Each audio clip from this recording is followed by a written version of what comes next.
வணக்கம். இந்த வீடியோவில் பொட்டேட்டோ ஃப்ரெஞ்ச் ஃப்ரைஸ் எப்படி செய்யறதுன்னு பார்க்க போகிறோம். நம்ம வீட்டிலேயே ரொம்ப ஈஸியாக சுலபமாக செய்யலாம். இதுக்கு 2 பெரிய சைஸ் உருளைக்கிழங்கு எடுத்திருக்கேன். அதை நல்லா கழுவிட்டு தோலை மட்டும் நல்லா சீவிக்கலாம். உருளைக்கிழங்கு ஈவனாக இருக்கணும். அதனால் அதில் எதனா கொஞ்சம் மேடான பகுதி இருந்ததுன்னா அதையும் நல்லா கட் பண்ணிவிட்டு தோல் சீவி வச்சுக்கோங்க. தோல் சீவினதும் 2 ஓரங்களையும் கட் பண்ணிக்கலாம். அப்போ தான் அந்த பீசஸ் கரெக்டாக இருக்கும்.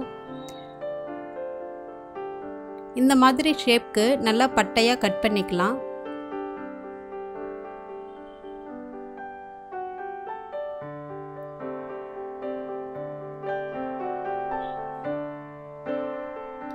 இதை பட்டையாக கட் பண்ண பிறகு சின்ன சின்னதாக விரல் சைஸ்க்கு கட் பண்ணிவிட்டு நம்ம ஜில்லு தண்ணியில் போட்டு வைக்க போகிறோம். அதாவது ஒரு பவுல் தண்ணியில் ஒரு 4-5 ஐஸ் க்யூபை மட்டும் போட்டு வச்சிங்கன்னா போதும். தண்ணி கொஞ்சம் நல்லா கோல்டாகவே இருக்கும். அதில் தான் நம்ம இதை கழுவணும் ஃபஸ்ட்டு. இப்போ பார்த்திங்கன்னா நமக்கு ஃப்ரெஞ்ச் ஃப்ரைஸ் அந்த சைஸ் கரெக்டாக நமக்கு கிடச்சிருக்கு. இதை நான் சொன்ன மாதிரி ஒரு பவுலில் 4-5 ஐஸ் க்யூபை போட்டு நல்லா கரைஞ்சிருச்சு. அந்த தண்ணியில் நான் போட்டு நல்லா கழுவிக்கிறேன். இந்த இது ஒரு பவுலில் நல்லா நிறைய சுடு தண்ணி எடுத்திருக்கேன். அதில் 1 ஸ்பூன் உப்பு மட்டும் சேர்த்துருக்கேன்.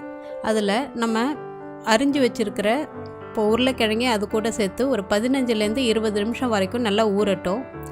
நல்லா 15 நிமிஷம் பொறுத்து உருளைக்கிழங்கை மட்டும் தண்ணியை நல்லா வடிச்சிட்டு சுடு தண்ணியிலேருந்து எடுத்து தனியாக ஒரு பாத்திரத்துக்கு மாற்றிக்கலாம். மீதி இருக்கிற ஈரப்பதமும் அதில் போகிறதுக்காக நான் ஒரு கிளாத்தில் நல்லா இந்த மாதிரி ஸ்ப்ரெட் பண்ணி வச்சுக்கிறேன்.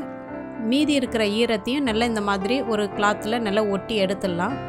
ஈரமே கொஞ்சம் கூட இருக்கக்கூடாது. அந்த மாதிரி நம்ம உருளைக்கிழங்கை நல்லா காய வச்சிடணும். ஒரு ஃபேன் காற்றுல ஒரு 10 நிமிஷம் போட்டு வச்சுருந்திங்கன்னா போதும். இப்போ இது தயாராகிடுச்சு.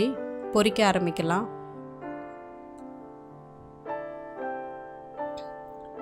எண்ணெயை மீடியம் ஹீட்டில் வச்சுக்கிட்டு கொஞ்சம் கொஞ்சமாக போர்ஷன்ஸாக போட்டு இதில் உருளைக்கிழங்கை போட்டு ஒரு 2லேருந்து 3 நிமிஷம் வரைக்கும் மீடியம் ஹீட்டில் தான் வச்சு பொரிக்கணும். ஹை ஹீட்டில் பொரிக்கக்கூடாது.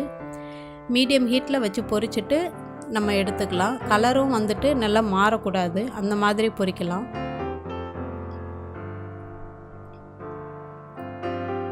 இந்த ஃபஸ்ட் டைம் பொரிக்கிறத நம்ம நல்லா எண்ணெயை வடிச்சிட்டு டிஷ்யூ பேப்பரில் வச்சு எண்ணெயெல்லாம் ஒற்றி எடுத்துட்டு ஆற வச்சு நம்ம ஃப்ரீசரில் ஸ்டோர் பண்ணிக்கிட்டோம்னா எப்போ வேணாலும் நம்ம யூஸ் பண்ணிக்கலாம். அதுக்கு பிறகு 1 வீக் 10 டேஸ் கூட வச்சு யூஸ் பண்ணிக்கலாம்.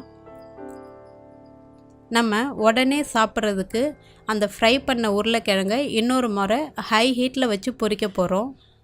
ஹை ஹீட்டில் வச்சு ஒரு 4 நிமிஷம் அந்த லைட் ப்ரௌன் வரைக்கும் வரணும்.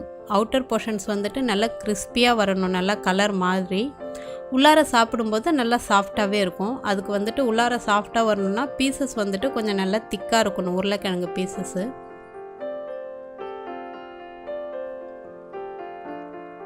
இப்போது இது நல்லா தயாராகிடுச்சு. நல்லா சாப்பிட்றதுக்கும் நல்லா மொறுமொறுன்னு நல்லாயிருக்கும். இதை டிஷ்யூ பேப்பரில் வச்சுட்டு அதுக்கு பிறகு சூடாக இருக்கும்போதே சர்வ் பண்ணுங்கள். ரொம்ப டேஸ்ட்டாக இருக்கும். இந்த ஃப்ரெஞ்ச் ஃப்ரைஸை உங்கள் வீட்லேயும் ட்ரை பண்ணுங்கள். உங்கள் குழந்தைங்களுக்கும் கொடுங்க. நல்லா விரும்பி சாப்பிடுவாங்க.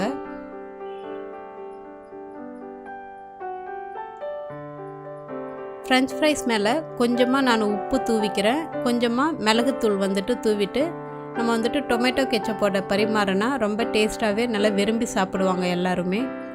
இந்த ரெசிப்பியை உங்கள் வீட்லேயும் ட்ரை பண்ணி பாருங்கள். எப்படி இருந்துச்சுன்னு சொல்லுங்கள். மறக்காமல் இந்த சேனலுக்கு சப்ஸ்கிரைப் பண்ணுங்கள். நன்றி.